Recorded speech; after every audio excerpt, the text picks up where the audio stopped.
What is it about the Negro?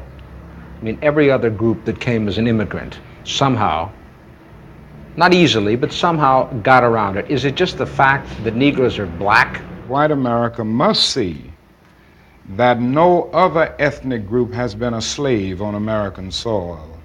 That is one thing that other immigrant groups haven't had to face. The other thing is that the color became a stigma. American society made the Negro's color a stigma. America freed the slaves in 1863 through the Emancipation Proclamation of Abraham Lincoln, but gave the slaves no land or nothing in reality, and as a matter of fact, to get started on. At the same time, America was giving away millions of acres of land in the West and the Midwest, which meant that there was a willingness to give the white peasants from Europe an economic base.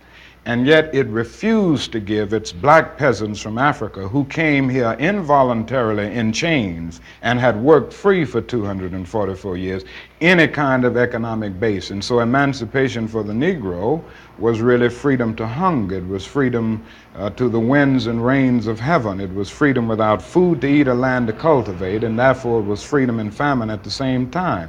And when white Americans tell the Negro to lift himself by his own bootstraps, they don't look over the legacy of slavery and segregation. I believe we ought to do all we can and seek to lift ourselves by our own bootstraps, but it's a cruel jest to say to a bootless man that he ought to lift himself by his own bootstraps. And many Negroes, by the thousands and millions, have been left bootless as a result of all of these years of oppression and as a result of a society that deliberately made his color a stigma and something worthless and degrading.